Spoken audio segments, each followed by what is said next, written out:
A proposal to place a 500 kilowatt solar installation consisting of about 2,000 panels on a field alongside part of Richville Road near Bourne Brook in Manchester has been denied by the state's Public Utility Commission.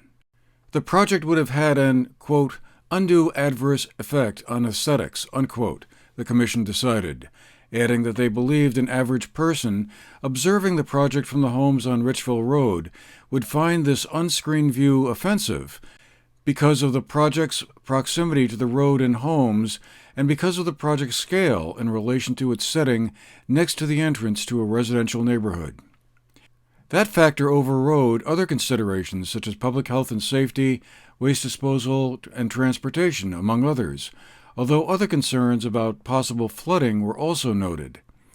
The project had been under development by Manchester-based MHG Solar, but had drawn much opposition from local residents who contended their views of Mount Equinox would have been impacted, despite a plan to screen off the panels by planting trees. Thomas Hand was the developer who had hoped to build the project. He said he does not plan to appeal the decision, and after 2 years of working on the Richville project, it was time to move on. I don't think we'll appeal.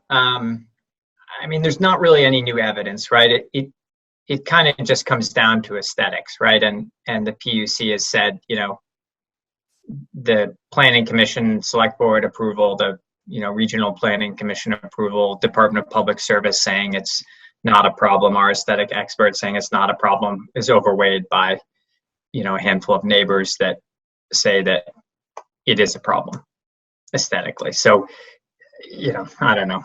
I don't really see any value in appealing it to the exact same body that just denied it. Right.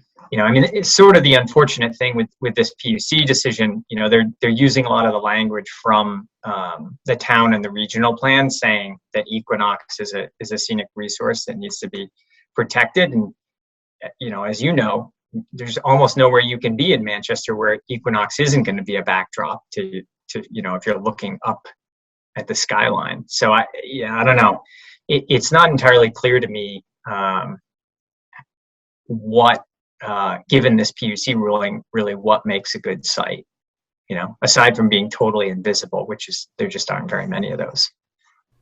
Many of the neighboring homeowners on the other side of Richville Road were pleased with the decision. Tim Boucher is one of the residents who opposed the project, and he gave us his reaction to the Utility Commission's decision. Yes, us and all the neighbors, my wife and I, Dodie and I, and the neighbors, we are all very happy for that. The EPUC's decision was to deny the project based on aesthetics and the area where it is. Basically, it's more of a residential neighborhood, and right across the street from our homes, we didn't feel that was the right place. We aren't against solar energy by any means, but there is a place for them, and we felt in our neighborhood, right in our front yard, it's not where we want it. So it was good that the EPUC came down and did a site inspection a second time, because it gave them more of a feel for the neighborhood and the aesthetics of where the solar field was going to be. And you felt that the plan to plant trees along the roadside there to kind of block the view, that was not adequate? Well, I think they kind of said that, they were going to put plantings in there, but they would mature within 5 to 10 years. And mature 5 to 10 years, you're still going to have to visualize that for the next 5 years. So that was our biggest concern also, and then who would maintain it and keep it up to date to make sure if the trees die, we're going to replace them or not replace them. So that was one of the other reasonings why. Thomas Hand noted that Vermont's ambitious goals to reduce greenhouse gas emissions by 80% from levels recorded in 1990 by the year 2050 will be hard to meet if projects like the ones proposed for Richville Road won't pass muster. Vermont has a problem here in the sense that if a handful of folks can derail even a small project that's going to generate some portion of a town's or a state's needs, then we're never going to hit the goals, right? So Manchester, 2.5%, you can do the math. That means you need about 40 of these to meet Manchester's total goals. So, 100 to 150 acres worth of panels.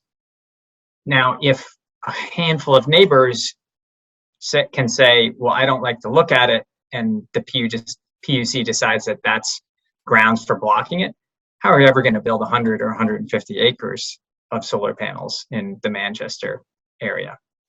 An even earlier deadline is looming. The Global Warming Solutions Act, passed last year by the state legislature, calls for greenhouse gas emissions to be 26% lower than levels recorded in 2005 and 40% lower than those posted in 1990 by the year 2030. The state's Climate Council held a public meeting at Emerald Lake in East Dorset on September 22nd to solicit input on how to reach those goals. We'll have a separate report on that meeting for you to watch shortly. For the GNAT-TV News Project, I'm Andrew McKeever.